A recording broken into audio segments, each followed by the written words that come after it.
Alright, so what's good, y'all? It's your boy Mario in the building, and my boy Flock over there. Today we're gonna be talking about the importance of what it's like to be a father, and pretty much what it's like to be there for our kids in a world that's like trying to distract us from focusing on our kids.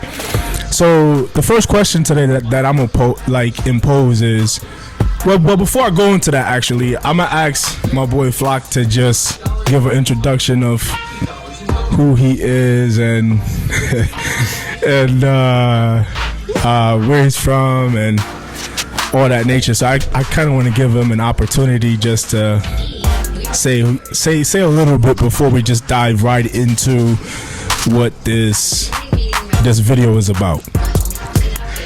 Well, what's going on, guys? My name is Flock. I'm from Brooklyn, New York, and I'm a father as well. And I'm from the hood, regular, everywhere is a hood, so everybody can relate to this. So, but we just here to talk about the importance of having a father in your life, or fatherly guidance, being fatherless, everything that pertains to that. So we're gonna get into it. All right, so let's dive right into it. So the first question I'm gonna pose is, why is it that it's difficult for a father to be there when the mom isn't working with us? That's just the first question. So the first question is, why is it difficult to be there for your child when the mom isn't working with us? And why is it that the mom isn't working with us, you think, per se? Like, it could just be hypothetical. It doesn't have to be anything personal. It could just be hypothetical, because like, I'm sure we all have seen situations where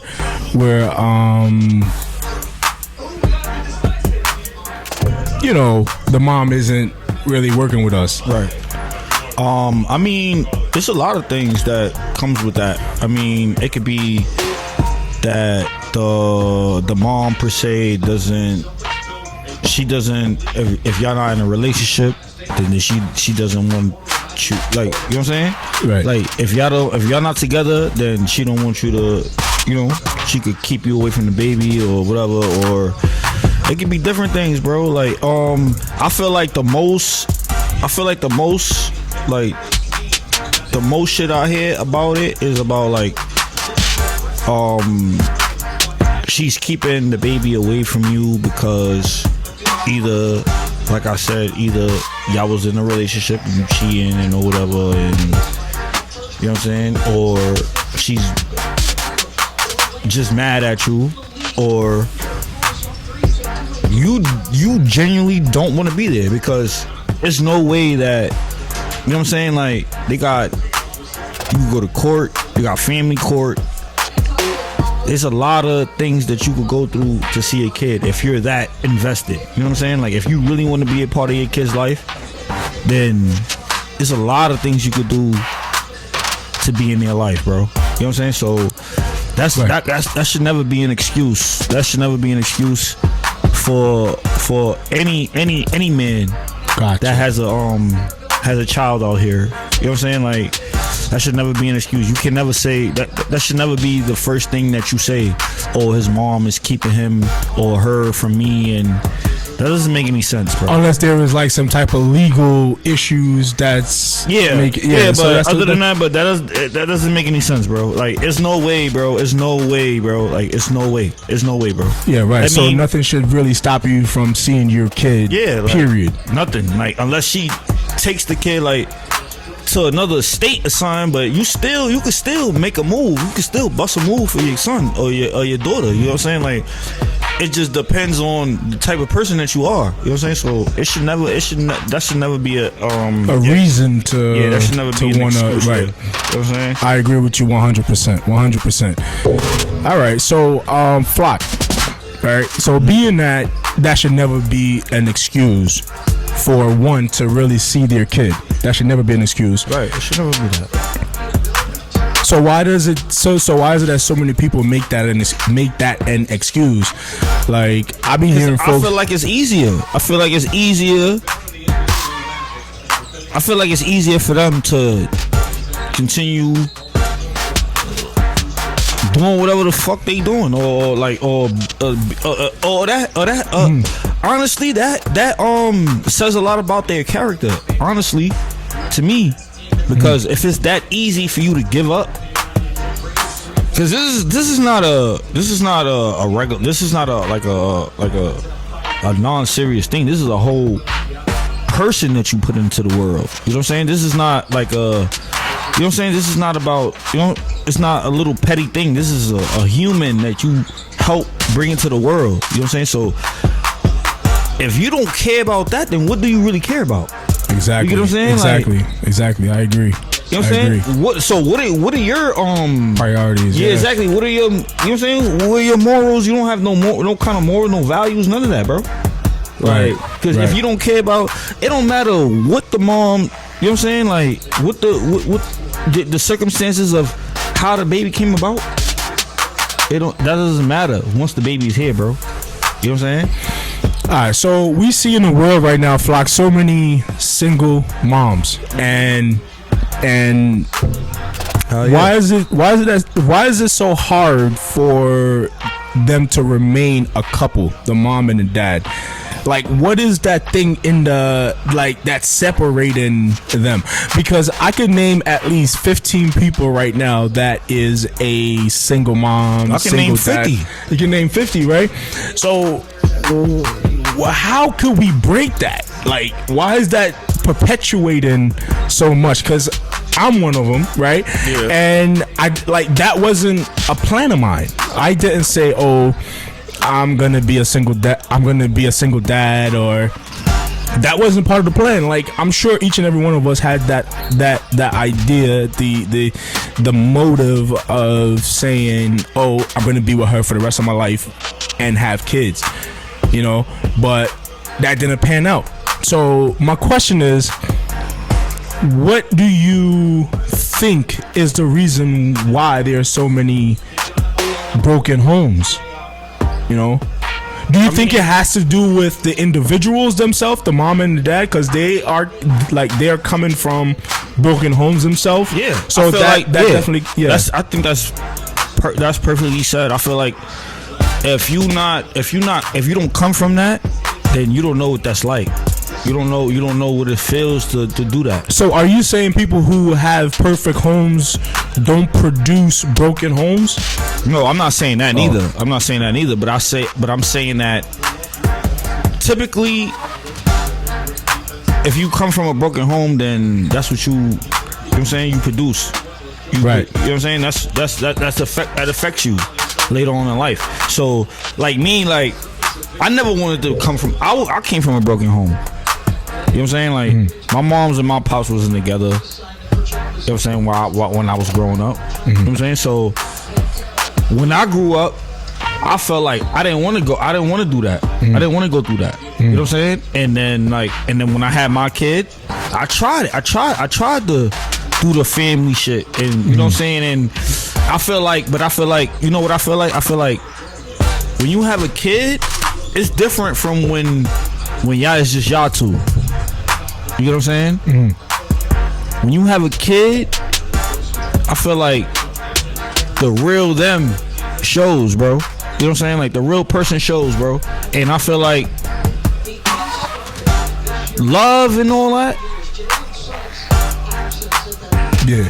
Love is like when you love a person, when you in love with a person, it basically, like, to me, being in love with a person and loving a person is accepting their flaws and they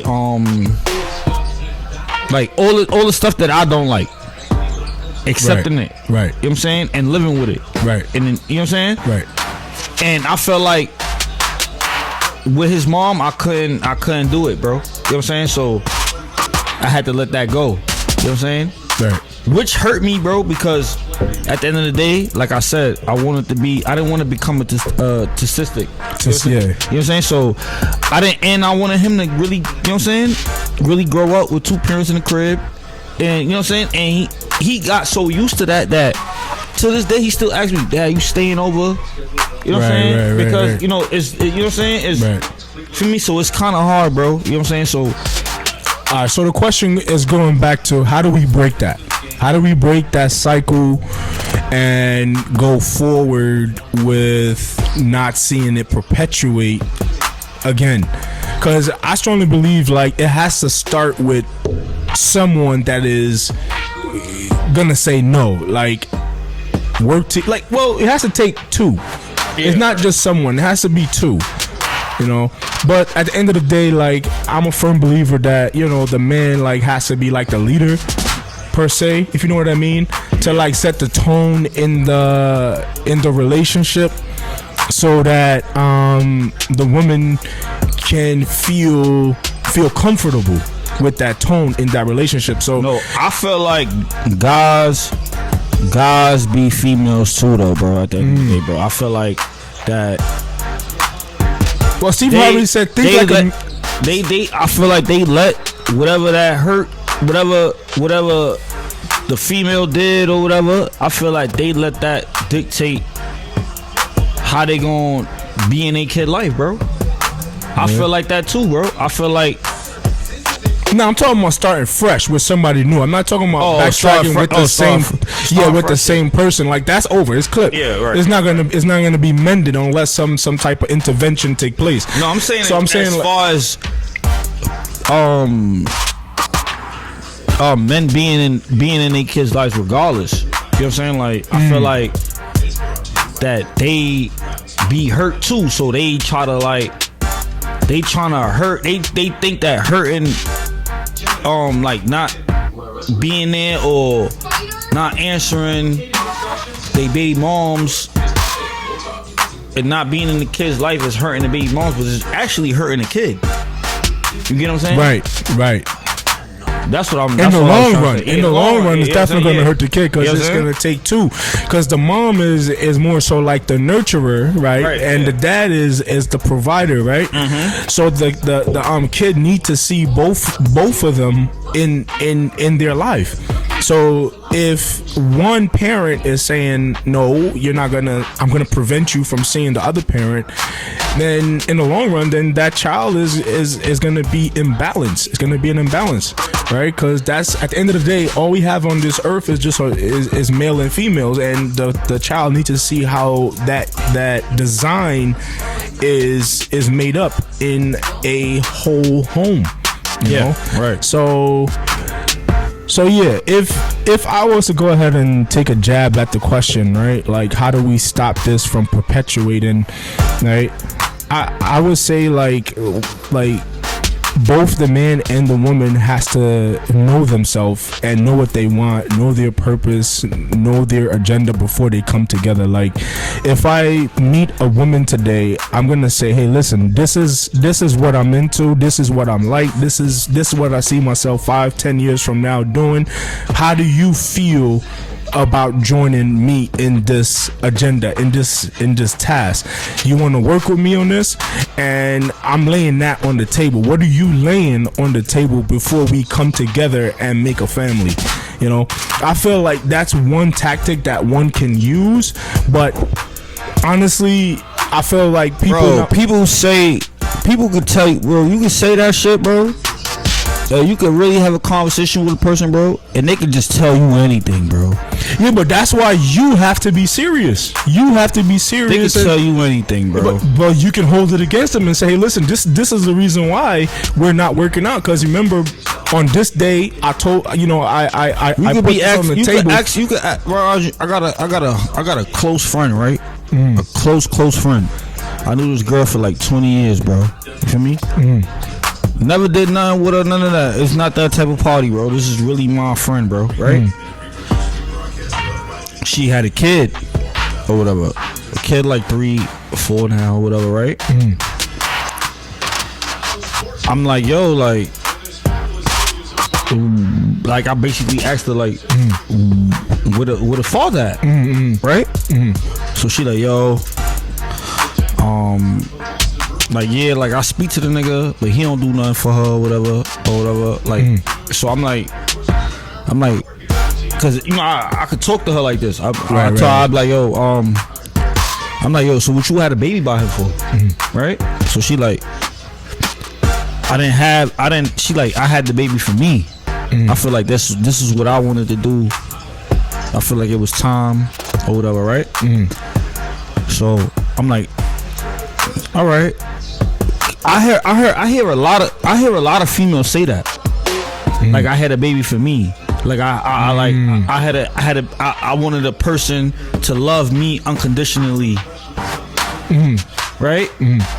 So that says a lot, bro. Like that mean that, you know what I'm saying? Yeah, but we shouldn't stereotype and say that that's how all females are. You know. No, but I know a lot of but she's not the only one though. I know a lot of females that say that shit. That oh, I had a baby for me. But I feel like they only say that. To me. I never heard this one before. This is new to me. This is what I'm saying. Look, and I feel like they say that shit because the niggas don't want to be in their life. The niggas don't want to have. Don't want to have nothing. You know what I'm saying? So they say that after, or they say that before, that they only want it for them. Well, I didn't speak to her when she was pregnant, so I didn't ask her. I asked her recently. You know what I'm saying? Right. So I don't know, but what I'm saying is that, right? Like, I didn't heard them say that shit. Like I heard roughly, you know what I'm saying? A lot of females say that, like, yo, I didn't have this baby for him. I had a baby for me because I want to be. This is what I want. Like I want to be loved unconditionally by a person that is no strings, shit like that. Like I want to have a kid. You know, like, and I feel like that's hurt talking. You know what I'm saying? Yeah. People that I agree. You know what I'm saying? Like I agree. You know what I'm saying? Like so. But I'm saying now though, Flock, for you personally, like. How does it stop with you? We're not talking about like anybody else. We're talking about you. How does it stop for you personally where that cycle is gonna get broken? Where if you were to go ahead again and meet someone and settle down and have a family once again, right? How are you gonna stop that from perpetuating in your life again? And then I'll answer the question. What I'm talking about is broken homes. How do you stop that from happening personally for you going forward? I mean, like how do you think? Yeah. Honestly, bro, I feel like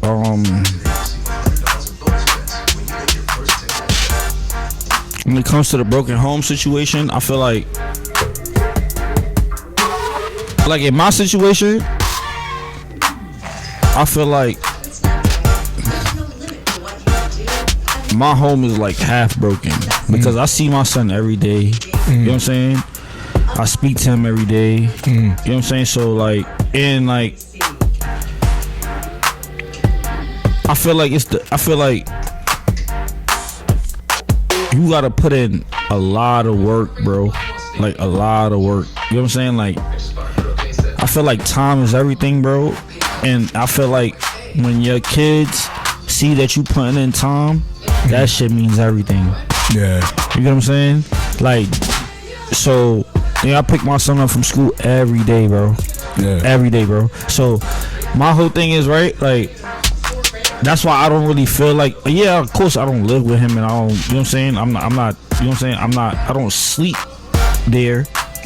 But I see him every day. So I feel like I don't feel like the household is really broken like that. You know what I'm saying? Right. As far as like me, like, you know, of course, like, you know, I got a girlfriend or whatever, and I'm a stepfather too. Right. You know what I'm saying? So like, that's I see that's a whole different thing. You know what I'm saying? Like me having, you know what I'm saying? Like and he only has me in his life. He don't have no other male in his life. You know what I'm saying? So like, and I asked her about her baby father, and you know what I'm saying? Like he got 3 other kids. He don't, you know what I'm saying? He don't call a nigga for his birthday, Christmas. For me, none of that shit, bro. You know what I'm saying? And that shit makes me feel terrible, bro. You know what I'm saying? Terrible, bro. Cause I'm a father, bro. So I can't never even imagine doing no shit like that. You know what I'm saying? Like not calling my son for his birthday, not sending him nothing, no Christmas gifts, none of that shit. You know what I'm saying? Like I went with her to go. When his birthday came, I went with her to throw a party at his school and shit. You know what I'm saying? Like, so, look, she calling me now. Look, that's crazy. You know what I'm saying? So, you know what I'm saying? Like, that's how real it is, though, bro. You know what I'm saying? That's how real it is, bro. So, this is why, like, I'm so fucking serious about this shit, bro. Because these kids need fathers in their lives, man, for real. And the mother can't, the moms can't do it all by herself, bro. Especially if it's a boy she has, right? Exactly. You know what I'm saying? But the girl too. Daughters too. Daughters need their fathers in their lives, bro. You know what I'm saying? Like, well, that you can't ignore that, man. And like, I don't understand. I don't know how niggas do it and just, you know what I'm saying? Yeah. And, but for real. Alright, so we about finished here. Flock, if you were to say one last thing to someone right now that's watching that is going through a situation where they're having issues with their child's mother, right? What can you say to that brother to encourage him and not walk away from his responsibilities? Yeah. All I want to say is, bro, is that things is hard. Things are hard. And things always pause. Things are always gonna be, you know what I'm saying? So just, you know what I'm saying? Try to stick it out. You know what I'm saying? Like, it's tough. Yeah, it's always gonna be tough. You know what I'm saying? But you always gotta remember you doing this shit for your kid, bro. You're not doing it for her. You're not doing it for yourself, bro. Doing it for your kid, bro. So whatever you gotta do to be in their life, bro, I suggest that you pull through. You know what I'm saying? Like, stand on 10 toes. Yeah, it might get nasty. You know what I'm saying? It might get nasty. You might have to do some things that you've never done before. But you gotta remember, it's for your kid. You know what I'm saying? So that's all I can say, bro. Alright, man. So that's about it. We're about to wrap up. So we appreciate y'all for tuning in. Y'all be well. Y'all be blessed. Peace.